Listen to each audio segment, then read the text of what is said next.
ایک بدبخت نے کہا کہ مسلمانوں کو اگر کمزور کرنا ہے تو ان سے 4 چیزیں چھین لی جائیں. 4 چیزیں جب مسلمانوں میں موجود ہیں تو یہ کمزور نہیں ہو سکتے.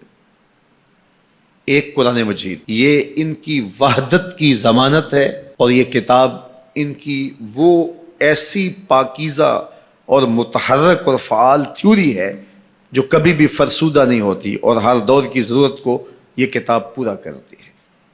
اور یہ اس غیر متبدل کتاب کے ذریعے سے گرے ہوئے بھی اٹھ پڑتے ہیں. تو اس کتاب کو اگر ختم کر دیا جائے تو یہ تسخیر کیے جا سکتے ہیں. دوسری بات، ان سے حج ختم کر دیا جائے.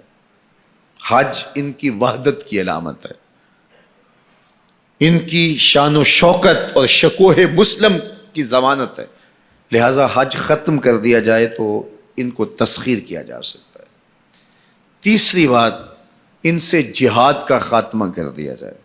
جہاد ختم ہو جائے گا تو یہ کمزور ہو جائیں گے. چوتھی چیز، ان کے سینے سے عشق رسول چھین لیا جائے. محبت رسول اس کے سینے سے کھینچ لی جائے. اگر یہ دولت نہیں رہے گی تو یہ مٹی کے مجسمے ہوں گے اور ان کے اندر کچھ نہیں ہوگا. وہ فاقہ کش جو موت سے ڈرتا نہیں ذرا، روح محمد اس کے بدن سے نکال لو. تو کہا یہ 4 چیزیں اگر ان سے چھین لی جائیں تو ان کو تسخیر کرنا آسان ہوگا. اب ان میں سے 2 چیزوں پر جب محنت کی گئی تو جہاد کے خاتمے کے لیے مسلمہ پنجاب مرزا قادیانی کو کھڑا کیا گیا، اور اس کا کام یہ تھا کہ مسلمانوں کی ذہن سازی کرے کہ جہاد ختم ہو گیا ہے. اور وہ خود لکھتا ہے کہ میں نے جہاد کی ممانعت پر اتنا کچھ لکھا ہے اور اطراف و اکناف میں بھیجا ہے، اگر وہ جمع کرنا ممکن ہو تو 300 الماریاں بھر جائیں. اتنا کچھ میں نے جہاد کی ممانعت میں لکھا ہے. تو وہ اس ایجنڈے پہ آیا تھا. نادیدہ ہاتھ اس کو لے کر کے آئے تھے، اور وہ ایک شخص نہیں تھا، 3 شخص تھے جن کا انٹرویو کیا گیا. سب سے مناسب یہ لگا تو اس کو انہوں نے جو ہے وہ اس کام کے لیے متعین کیا، اور جتنی بھی اس کو مالی ضروریات تھی اور حکومت کی سپورٹ تھی وہ میسر تھی. اسی طرح بہاءاللہ کو حج کے ختم کرنے کے لیے وہاں ایران میں کھڑا کیا، اور اس نے جگہ جگہ کعبۃ اللہ کے ماڈل بنائے اور کہا اتنی دور سفر کر کے جاتے ہو، یہیں گھوم لیا کرو، تمہارا ذوق پورا ہو جایا کرے گا. اب یہ 2 لوگوں کو نادیدہ ہاتھوں نے ان 2 چیزوں کو ختم کرنے کے لیے، جہاد اور حج کو ختم کرنے کے لیے تیار کیا تھا، اور ان کے اوپر اس زمانے کے اندر انہوں نے کروڑوں روپے لگائے تھے.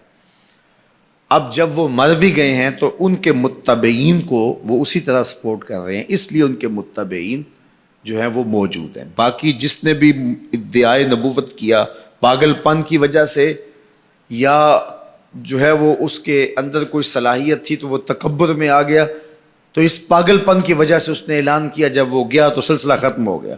لیکن یہ جو 2 لوگ تھے ان کو باقاعدہ نادیدہ ہاتھوں نے کاشت کیا تھا اور پھر پانی دیا تھا، اور اب یہ کٹ گیا ہے تو نیچے سے ان کی پنیری کو وہ اب بھی جو ہے وہ پانی دے رہے ہیں اور گوڈی کر رہے ہیں، اور مسلمانوں کے اندر رخنہ اندازی کے لیے انہوں نے ہمیشہ ان کو فعال رکھا ہے اور ان کو ہمیشہ وسائل فراہم کر رہے ہیں. اس لیے امت کو ان سے محتاط رہنے کی بہت زیادہ ضرورت ہے، چونکہ یہ نادیدہ ہاتھوں کے مہرے ہیں جو مسلمانوں کو نقصان دینے کے لیے اور ان کے اندر سے ان جذبوں کو ختم کرنے کے لیے جو ہے وہ دن رات کوشاں ہیں، اور مغرب کی جاسوسی اسلامی ممالک سے کر کے جو ہے وہ ان کو فائدہ پہنچاتے ہیں. اور مسلمانوں کے لیے بالخصوص پاکستان کے لیے یہ مرزائی اس قدر خطرناک ہے کہ علامہ اقبال علیہ رحمہ نے اس زمانے میں کہا تھا، ابھی پاکستان بننے جا رہا تھا، آپ نے کہا تھا کہ مرزائی اسلام کے بھی غدار ہیں، پاکستان کے بھی غدار ہیں.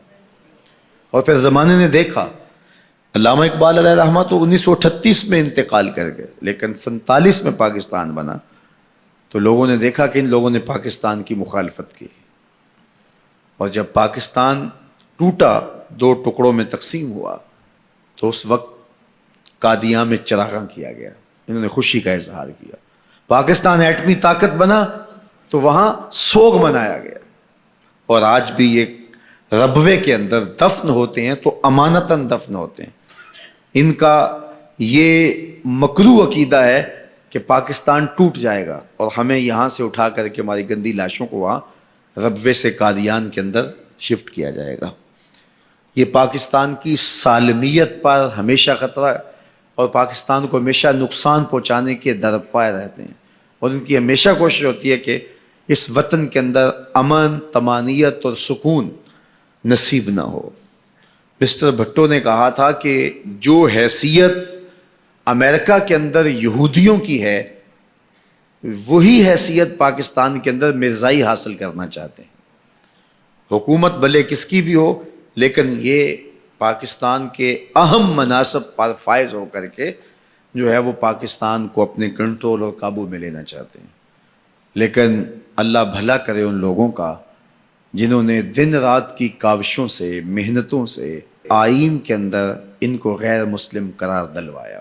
علماء نے، مشائخ نے، سب لوگوں نے، تمام مسالک کے لوگوں نے مل کے اس میں کاوش کی، محنت کی کہ یہ 7 ستمبر کا دن تھا، 1974 کی شام تھی، 4:35 ہو رہے تھے کہ جب دستخط ہوئے کہ مرزائی چاہے ربوی ہوں چاہے لاہوری ہوں کافر ہیں، اور پھر ہر سمت سے نعرہ تکبیر اور نعرہ رسالت کی آوازیں آنے لگی اور تاجدار ختم نبوت زندہ باد کی صدائے دل نواز گونجنے لگی.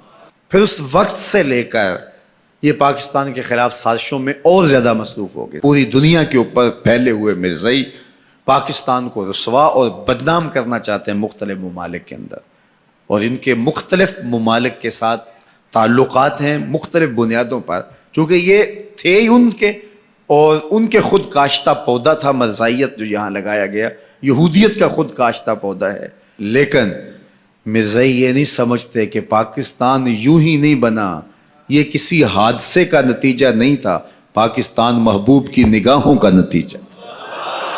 اللہ کے خاص فضل سے یہ پاکستان مارز وجود میں آیا، اس لیے یہ مٹنے کے لیے بنا ہی نہیں تھا، قیامت تک قائم رہنے کے لیے بنا.